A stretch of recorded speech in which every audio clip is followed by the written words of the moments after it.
கடந்த 4 ஆண்டுகள் அதிமுக ஆட்சியில் இருக்கும்போது நிறைய முறைகேடுகள் நடந்தது. அதை பற்றி நான் வாய் திறந்தேன்னா சொல்லு, அதான் நான் பகிரங்கமாக சொல்கிறேன். சொல்லு.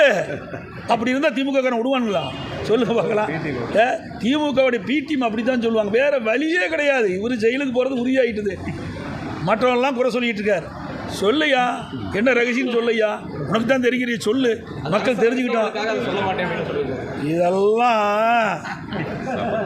அதாவது சொல்லுவாங்க கிராமத்தில், எறும்பு ஏறாப்பழம் ஓட்டுன்னு சொல்லுவாங்க.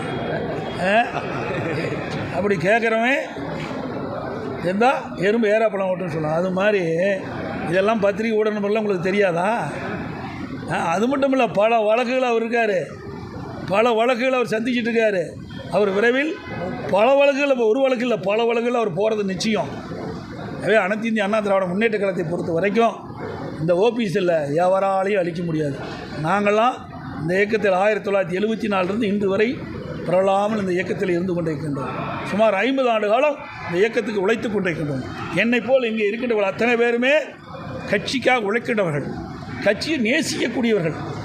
அப்படி இருக்கின்ற காரணத்தினால்தான் இவர்கள் எவ்வளோ முயற்சி செஞ்சாலும் என் கட்சியை உடைக்க முடியலை.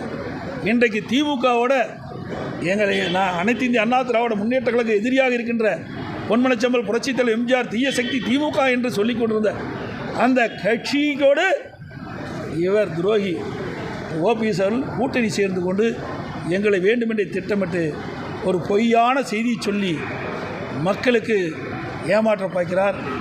ஒருபோதும் நடக்காது. உண்மைதான் எப்பொழுது வெல்லும், தர்மம்தான் வெல்லும், நீதி தான் வெல்லும். எங்களை வெளியேற்றுறதுக்கு நாங்கள் என்ன தப்பு செஞ்சோம், என்ன குற்றத்தை எங்கள் மேலே சொல்ல முடியும்? நீ போய் சொல்கிறீங்க, இதெல்லாம் நீதிமன்றத்தில் சொல்லியாச்சு. நீதிமன்றத்தில் சொல்ல வேண்டிய கருத்தெல்லாம் இப்போ சொல்ல முடியாது. ஏற்கனவே நீதிமன்றத்தில் சொல்லப்பட்டது, தேர்தல் ஆணையத்தில் சொல்லப்பட்டது, அவள் கொடுக்கப்பட்ட தீர்ப்பு அதை படித்து பாருங்கள்.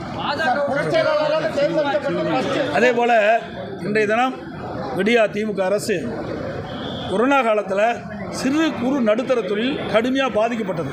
மெல்ல மெல்ல அந்த தொழில் இயல்பு நிலைமைக்கு திரும்பி கொண்டிருக்கிற நேரத்தில் இந்த விடியா திமுக அரசு கடுமையான மின்கட்டணத்தை உயர்த்தி விட்டது. இதனால் இந்த சிறு குறு நடுத்தர தொழில் கடுமையாக பாதிக்கப்பட்டது. நான் ஏற்கனவே அறிக்கை வெளியிட்டிருக்கிறேன், சட்டமன்றத்திலையும் பேசினேன். ஆனால் இந்த விடியா திமுக அரசு கண்டுகொள்ளவே இல்லை.